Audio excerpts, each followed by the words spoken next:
On an island situated east of the Atlantic Ocean, a dedicated group of men battle with the sodden ground, steep hills, narrow roads and tight yards to harvest thousands of acres of lush green silage. These are Northern Ireland's GRASSMEN.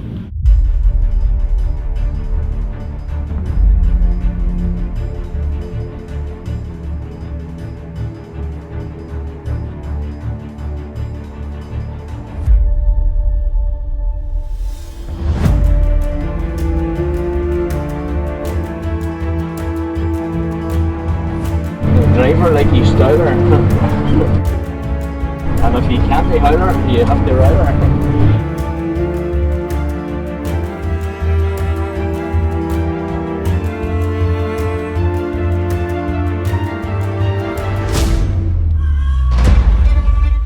Let's face it, Jimmy. You bought a dog. No, I haven't. You bought a dog? No, Jimmy? I haven't, no. In 1970, I dreamt of being a contractor. I'm still dreaming of being a contractor. Get me 3 drivers, get the cameras gathered up. We're going contracting. It's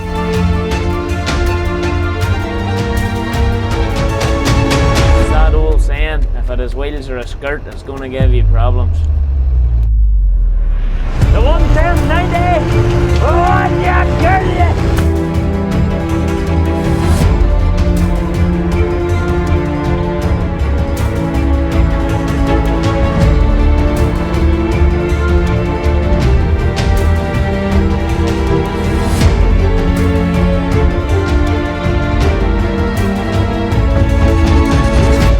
I don't look at this as a business every day. I look at it, this is what I love doing.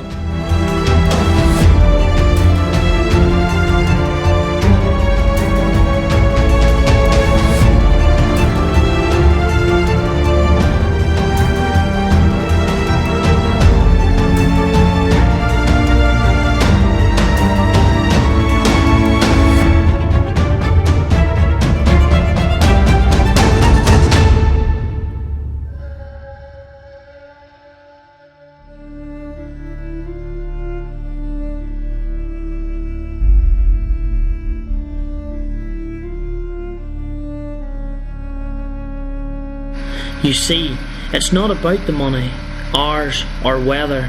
It's much easier to understand than all this. It's so simple. It's in the blood.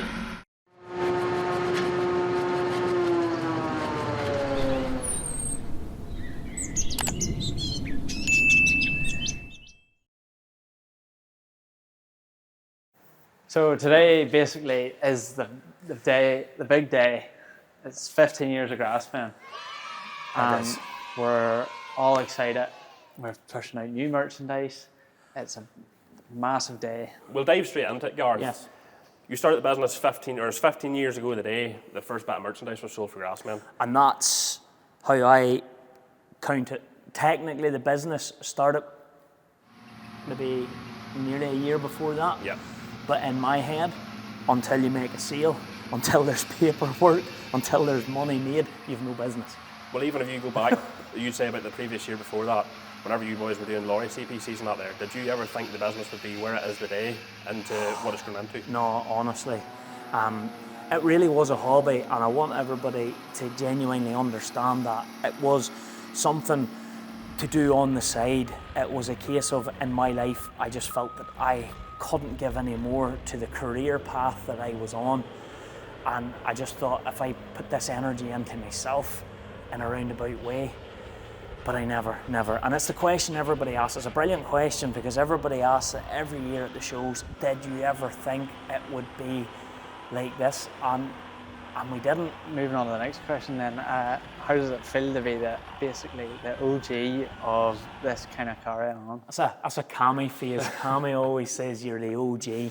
I suppose it means original gangster. And it's very difficult for me to accept that phrase, but it is probably technically correct because, you know, I've watched so many people coming in after the original GRASSMEN business and setting up and doing it, and supported a lot of people doing it. Like, we've been behind I would say most businesses that have started, and because we want to see people do well in this industry. But back then we had no clue what we were doing. We didn't have anyone to look up to. We had no one to sort of follow. It was kind of, you were just winging it, for want of a better word. You were putting applications into shows like the Royal Highland Show, the Royal Welsh Show, and you were getting refused. And now they would probably be ringing you asking you, why aren't you coming? Well, leading on from Craig's question, like whenever I was a cub, it was, some people won't even mind this, but it was linting videos. But what I remember was GRASSMEN coming onto the scene and stepping up a gear as such. It was, and I suppose it would be a very fair comment to make that the linting videos, and look, a lot of our viewers around the world won't understand what the linting videos is, but it was a local production company that was doing local videos. Now, I bought my first one in VHS, okay? Wasn't even DVD.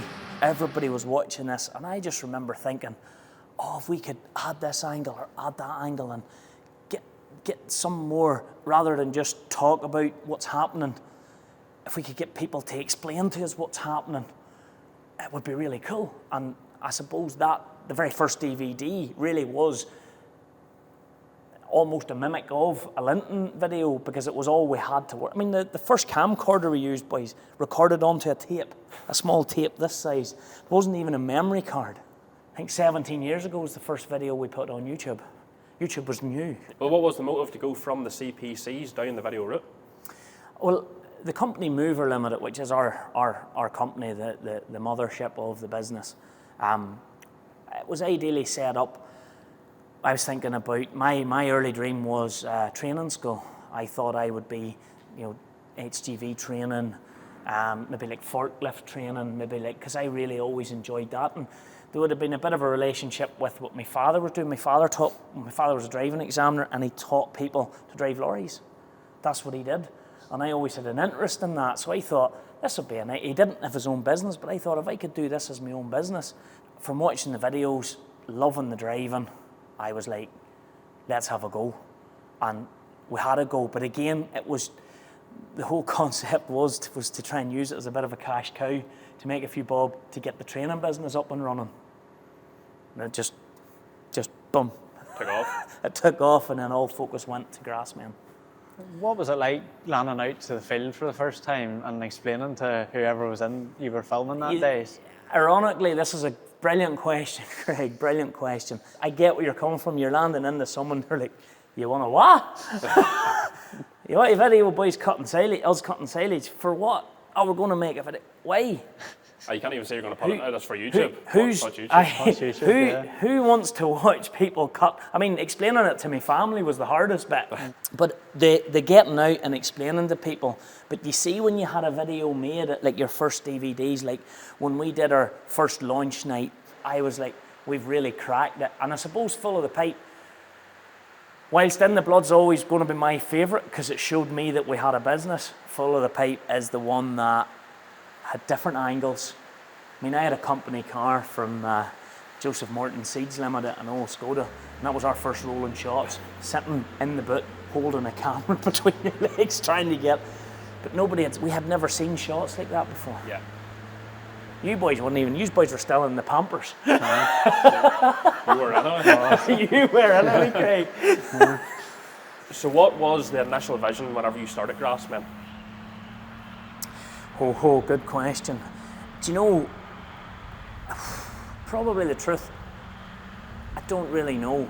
For me, personally, and I know my business partner at the time, we maybe shared slightly different views on what we've seen, but for me, it was about having a global brand. I honestly didn't think the videos would last forever. I thought if we could try and grow a brand, but then it's changed so much, because look at how technology has changed. So you made DVDs. Mm-hmm. Who buys a DVD anymore? Yeah. Back then, a 2-hour-long GRASSMEN DVD was an epic production. Once a year, Christmas stocking filler, bingo bango. And then we started introducing the merchandise. So we had a polo t-shirt, In the Blood. We had a hoodie, was Full of the Pipe. And then we had a Green Fever rugby top. We released a new item of merchandise for every DVD that we came out with. as I say, it just kept growing and growing and growing, and then we employed people, and that's when you guys and et cetera, came along. So the vision for me was always to try and grow a global brand, entertain, educate. That, you know, and that's all part of what is in formulates our mission statement. I have a severe passion for agriculture, a severe passion for machinery, and that's hand on my heart. That has always been my driver. I'm not overly into the cameras. I love this bit, talking. I prefer asking the questions. I really enjoy interviewing people. I really enjoy that more so than being asked them. And I hate flying the drone. So speaking of employing us, what challenges did you face in the early days? So, this is Craig, everybody. What challenges did we face employing Craig? No, honestly, for anybody that's thinking of their own business or moving forward, employment of any kind in any business is its first set of challenges. There was the physical side to employing someone. It costs money without being smart about it. It's making sure that you were doing enough. Then, as you employ a few more, then it's finding the roles for the people. So in the early days, everybody did everything. Then as you get bigger, you're bringing in specific people for specific jobs. Yep. In terms of you personally, Craig, where do we start? No, I don't need to go into that. I thought that was the list, no? For a lot of people, and I've touched on this before, Craig is someone who loves making videos, is a fantastic editor, and young ones seem to love him and his Bora, for which I don't understand. Me neither. I don't get it. And Craig is, from where Craig started in embroidery to where he is now, I think it's a fantastic success story, to be 100% honest with you. You must admit, like, feel like you've fair improved lately. And there's me asking the questions, but you have, haven't you? I suppose so, yeah. And your editing is flying. Yeah. And Sam Monk liked you, Well, can't but he complain said of you that. couldn't get out of your bed in the morning, and you definitely can't drive a chopper. Well, can't argue that. And from the start, the company was Mover. It was in GRASSMEN. You sold your first DVD. You sold your first piece of merchandise. At what point were you like, oh flip, I'm on to something here. You know, this could be a winner. Honestly, that first show, which was the 2nd of April, 15 years ago today, all 200 DVDs sold, 17 polo t-shirts, which was all could afford at the time, all gone. I knew. That is not me saying I knew we were onto this. I just knew we were onto something. So after that model show, what was your plan after that? Like, did you walk out there that night and think, right, I'm quitting the job tomorrow, I'm going at this full time? Or what was the steps after that? I thought that, but it didn't happen. When I left the model show that night, I always say the reality is I had to go to my day job the next morning. Yep. And, you know, there was a bit of, is euphoria the right word? It maybe sounds a bit, but at the time it was, wow, people wanted what we had for sale. So I remember walking into the guy that made the t-shirts, and I gave him all the money we got from the 17. That was kind of how that started. So I was like, go again. And I always said we'd try and do it as conservatively as possible. It wasn't a big, oh, everybody quit your job, let's get through this, let's make it happen. It was a very slow start, slow burn, risk adverse beginning.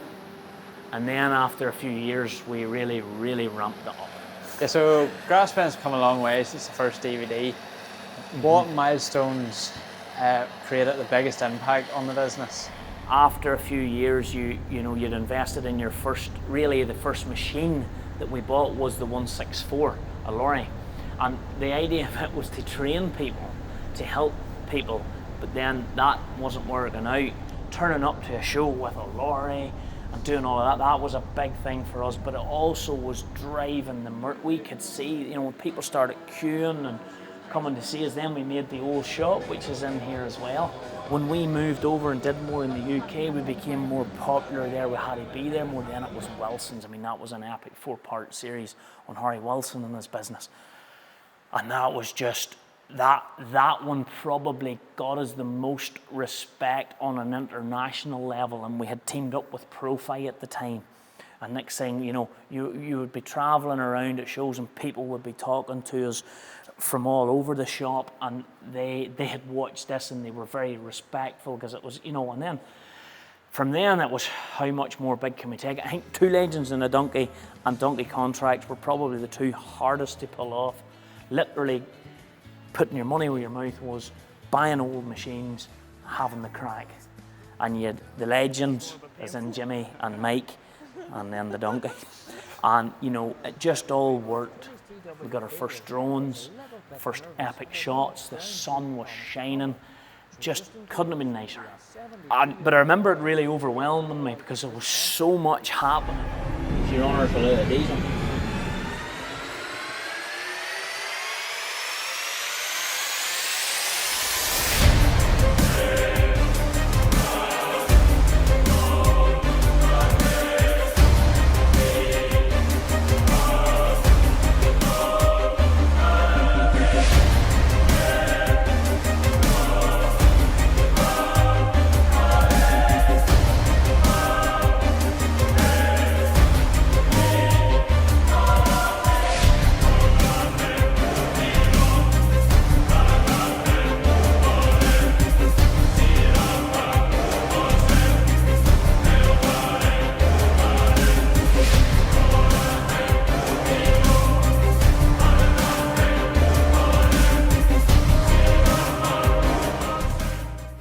I remember going, oh, this is too much.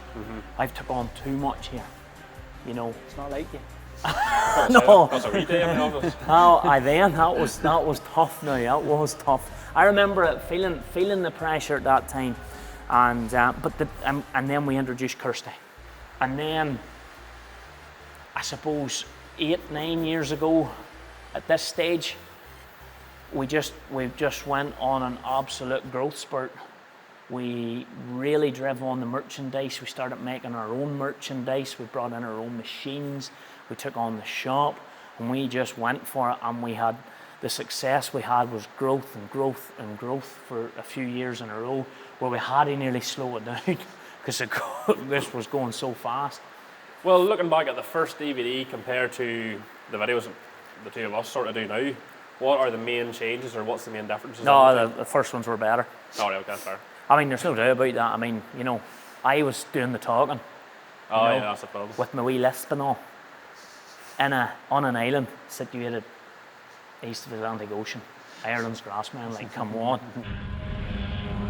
On an island situated east of the Atlantic Ocean, in the northern province where the wet weather grows the greenest grass on the planet, a dedicated group of men battle with the sodden ground, steep hills, narrow roads and tight yards to harvest thousands of acres of lush green silage. These are Northern Ireland's GRASSMEN. That was just epic. Even you said that was epic. No, Cinema masterpiece. The technology is one big change, boys. Like, you know, John and I, when we were together in the very early days, there was no drones. And I remember going to a hire company in England and hiring I think it was like a 17-meter telehandler with a man cage to get us up in the air to get those type of shots. And this was even pre-GoPro didn't exist then, DJI wasn't known. And then we hired our first guy with a drone for 2 Legends and a Donkey. And we had it was quite expensive. We hired a guy for mics to see, you know, we brought mics into it then. And this is all the things that now you buy your DJI mics, they're cheap and cheerful. For buttons. Yeah. They're as good as anyone. Back then it was like nearly $1,000 for a decent mic, you know, and that's what you had to pay. Whereas now, you know, technology has really, really helped it, and which allows more people to do it. Back then it was just more the basics. And like when you look at some of the productions that, you know, we've been doing lately, and even when you guys are away, like you can travel over to Australia, New Zealand, and you can take all the camera gear you need with you in a pelly case. Yeah. And then come back with seriously good videos, like of way higher quality than we could even dream about back then. I mean, it's just I'll still with you. phones. I'm talking about like 4K, you know. Oh, right, okay. I'm not talking about the way you point the camera here. Don't let him get his head too big. But I think for us, it's still about the basics, and that's the one thing I try and preach through to you guys is get in, get talking to them, get their story. Yeah. I believe people like to hear the story of what other people do, and it's good, you know, and you can move about, because I just don't think GRASSMEN would still be in existence if you were relying on that one yearly video to sell, if that makes any sense. So then we obviously changed it up to GRASSMEN TV and sort of put out our weekly episodes, and for free, by the way, which is a big thing. It's all right, we're getting to that bit, don't worry. So what are your main motives behind the company or behind the brand? Like, what, every time we release a video, what is the incentive for us to release the video? Because as you say, there's very little in it in the video, and like as you said earlier on, our wages come from the merchandise. Yeah. Whenever we upload videos to YouTube, it's from the kindness of our own heart. You know, we don't get anything for that as such. The truth of it is, I always believed you have to give back. Making videos was something that helped us grow our business and build our business. And then I always believed that the merchandise would look after the business, and that if we did, you know, by making videos, we're almost like a community, an online community, and people could dip in and they could watch a GRASSMEN video and know that there's no bias in it. And by that, when I say no bias in it, I'm not getting away from the fact that I'm a Deere man. You like your Fendts, Craic likes Doras. But what I mean by that is, yes, when I get invited to the John Deere factory, I'm like a kid in a sweet shop. But John Deere ain't paying me to be there. JCB aren't paying me to, you know, and we do not take money from any of these guys, or we haven't today anyway. We'll never say never, because times are tightening. But when we go across the seas, and we go to Sam Monk, and we go to these different guys, we don't ask for money for promoting their business. We want to encourage young ones to go out, live their life, work away from home, see how they get on.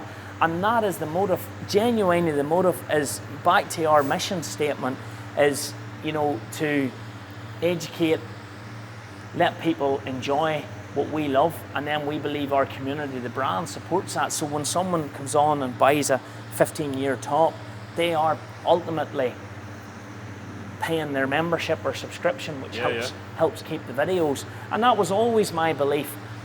We know ultimately our silage videos are always the ones that get the most views, but I myself love getting out and about and looking and seeing different things. Well, would you say that's your main motive, sort of, for every video is released on a Sunday or every DVD comes out? That's the main motive behind them all? The Sunday video is our thank you to our fans. It's our free thank you to our fans for the support that they have given us for that period of time or that year until, you know, and look, ideally they go onto the website and buy something. I mean, that's not being smart about that. I mean, that's obviously, but what's when they come up to me at a show and I'm stood like a lemon like this, and they come up and they say, oh, see that video, you sent them two boys, I laughed at that, or you see that video you did with your man there, that's my, no, it's terrible business. It's not smart business, it's terrible business, I'll say that straight up. It costs a lot of money to run the gear, not being smart, it costs a lot of money to run you guys, it costs a lot of money to do that, but that is our thank you. And I do feel that sometimes people don't actually realise that. You know, YouTube pays basically nothing of that cost. If I was getting the YouTube money monthly, personally, into my bank account and didn't have to do any work to get it, yes, it would be okay. But don't go far when you have a team.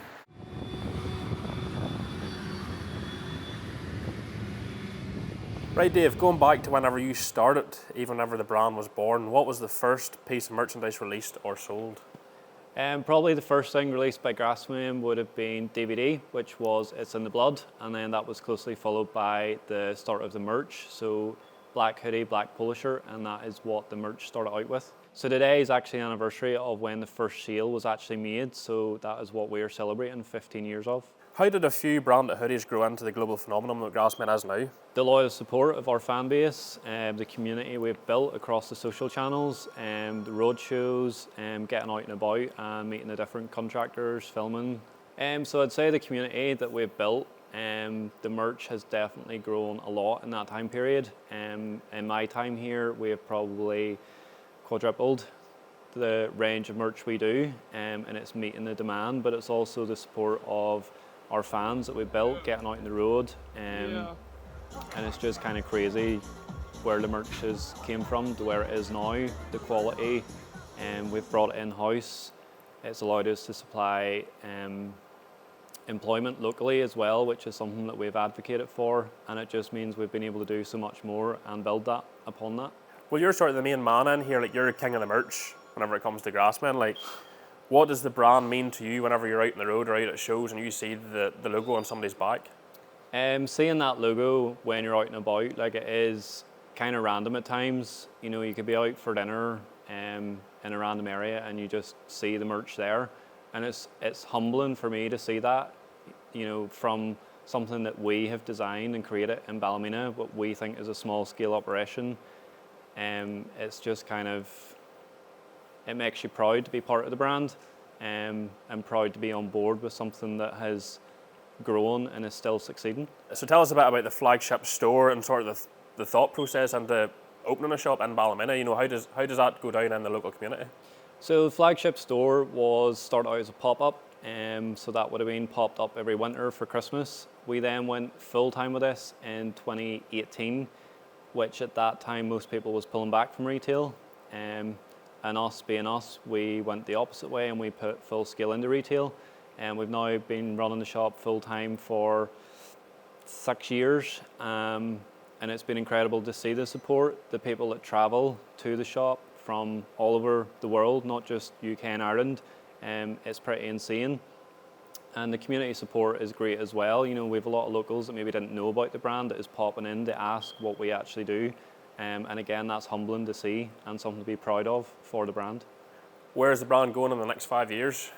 Next 5 years, the only way is up that I see. What has been achieved in my time here, you know, from the 10-year anniversary to now the 15 has been insane.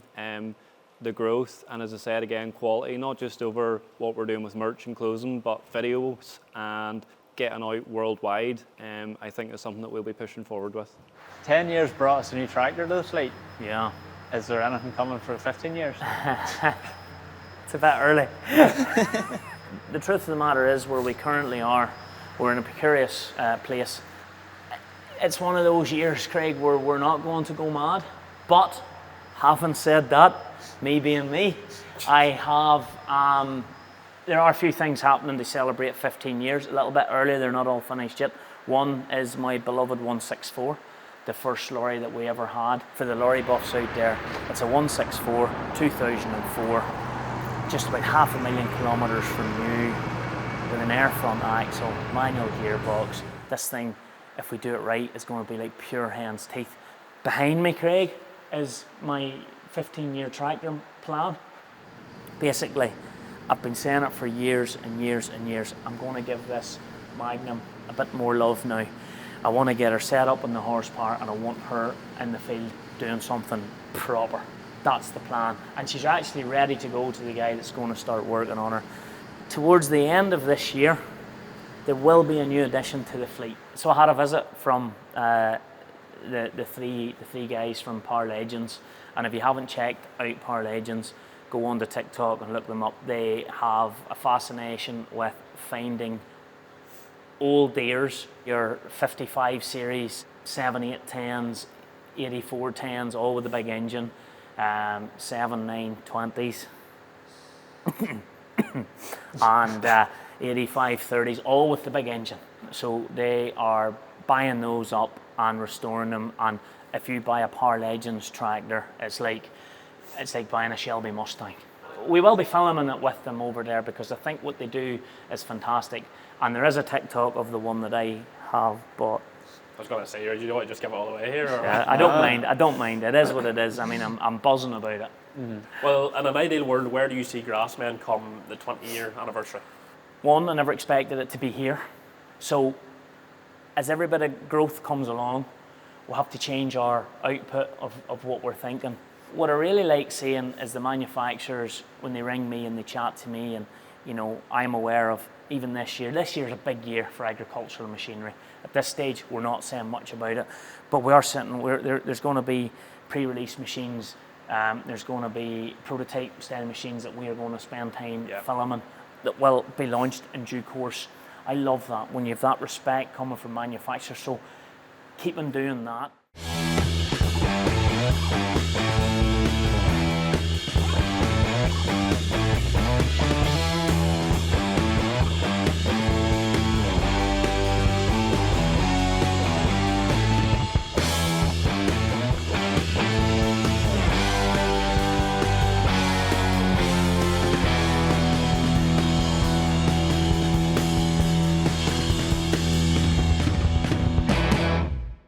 And I'd like to see us being more successful around the world. It's New Zealand's #1 product that they sell worldwide is agricultural produce. Why couldn't we be doing more there? And it's a logistic problem. It costs more to ship stuff than it does to buy stuff. Yeah. So yes, in 5 years' time, I'd like to be doing shows like Field Days in New Zealand. I'd like to be there with the buzz. I'd like to be doing more out there. So I'd love to be selling more of our merch around the world, and that would really help justify, because I would have you boys out all the time if we could do it. Yeah. So what is your favourite thing about GRASSMEN then? I think for me, Craig, it's now on a complete personal level. So as most people understand, I've tried over my lifetime to always make GRASSMEN about we and never I. It was never about me. I was always trying to include or be inclusive of everybody, but for separating out the question to me personally, I think the lives that I've been able to touch, you know, through some of our charity work, some of the great good that we have done. And my favourite thing is definitely that charitable side, the fact that we do everything with the right intentions. It may not always work out that way, but the right intentions, and that we turn up to shows with integrity. Stands that are beside us love to be beside us because they feel that we're going to help draw people into them. These are all great feelings. Having our machinery manufacturers behind us and people just happy to be associated with the brand. For me, that's, I don't know what more. And just to be able to provide a little bit of employment to people from what was once a dream. Well, I don't know. Is there? I don't think it gets much better than that. Right, so going on from Craig's question, we've sort of heard the highs, we've heard the lows. If you could go back to, well, technically 16 years, but if you could go back to 15 years ago, Yeah. Is there anything you'd have done different? Honestly, you should never wish your life away or wish for change. Well, I would say I worried about too many things too much, and I've learned now as I've matured a little bit more in business that, you know, these things happen to everyone. I think one of the mistakes I made in the early days was not getting good business mentors around me quicker. I think the journey has been exciting. It has grew exactly within my realms of personal comfort. I think the one thing that I sometimes wonder, not many people realise the personal hours that I would have put into this in the early days. Would I change it? Would I be here if I hadn't have done it? Probably not. So, but good mentors, people that you trust in business. If anyone young is thinking of heading into business, that's what I believe. People that you can truly talk to, because I definitely missed that for a few years at the beginning. And once I got that chapter up and running, it honestly made life so much easier. So when I was dealing with issues and then you took a sidestep and you spoke to someone in business and they would tell you, oh, well, we had an issue like this one time and this is what, and then you were very quickly like, okay, well, it's not just me. What did you do? And then that's when you start to learn, how did you navigate those times? Because it used to really rattle me when things like that would happen. You'd be thinking, and then you learn. So good mentor. But other than that, nah, I wouldn't change. But I've bought more John Deeres if I'd have been left alone and hadn't enough of people poking at me. But it's very important, no matter who you are on this earth, you're only here for a certain number of years. And it's about leaving things in a better condition than you found them in. So quite possibly one of the most important questions, are you living your dream? and chasing the nightmares. I am living my dream. I mean, this was my dream. I've set myself a very humble goals as a young guy, way before GRASSMEN, of what I wanted to achieve in my life, and I have stood religiously to them. So I am, but I just don't want everybody thinking it's dead simple, but it is doable. That's the message, and I encourage anyone to have a go at business. How would you describe GRASSMEN in 3 words? 3 words. John Deere's best. No. I suppose exciting, relatable, and family. And those 3 words, just to expand them out, exciting. It is exciting, like getting out to, first day out at grass is exciting. You tell me you won't have a buzz. Yeah. You won't have a buzz. For the first day, for the first day, but it is exciting. You get to travel, you get to do things, you get to meet new people, you get to do things that, people only dream about, we do get to do, and that is part of living the dream. Relatable is that, we're just trying to bring information to people from whether it's around the world, what other people are doing, and let them have that connection with the brand. And I suppose the other side of it is, when I say family, I enjoy coming to work. I enjoy having our cups of tea and our chat with one another, and I like that connection that sometimes I think a lot of companies don't have, and I think that's so I don't know. And I suppose I should have said integrity. I forgot about that. We put our heart and soul into making sure we do the best job that we can do with the products that we do sell. Right, I think we'll start and wrap this up a bit. So just before we go, Gareth. I thought the plan was 15 years and 15 minutes. It's going on a wee bit, but how's that going to work? It's never going to happen. I don't think. When we fast forward, it will sound like a... Well, just before we go, do you have a message for your fans out there?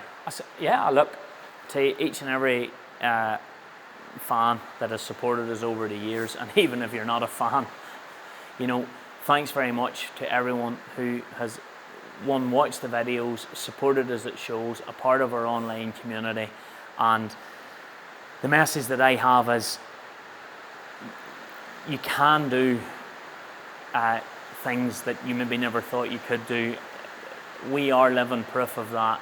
An idea that we turned it into a business. And as a professor said to me at university, if there's something you enjoy doing and you become good at it, believe you me, others will follow. Well, I always held that dear to my heart my whole life through journey, is that, and we got good at making videos, we knew how to make videos, we knew how to make good merch, and people have followed us. And on a final note, I just want to say to everybody, look, times are tough out there. There's no doubt about that. 2025 is a difficult year mentally for a lot of farmers. I understand that farm gate prices may be reasonably okay, but there's a lot of squeezing on out there, and a lot of farmers and a lot of people in the rural industries don't know what way to look, and a lot of big companies are laying people off basically through no fault of their own. And just, if the head's not right, please reach out, speak to someone, and remember, it's okay to not be okay.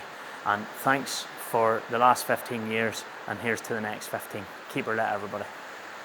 On a final note, this Sunday we have a big revisit video with Sam Monk. It's like a special 15-year celebration video, and largest contractor in Australia has, when we first aired his video a couple of years ago, it just boom, it exploded. So we've got back out, we've got caught up with him, and the change that lad has made in a couple of years, whoa, phenomenal. So tune in on Sunday, keep her lit.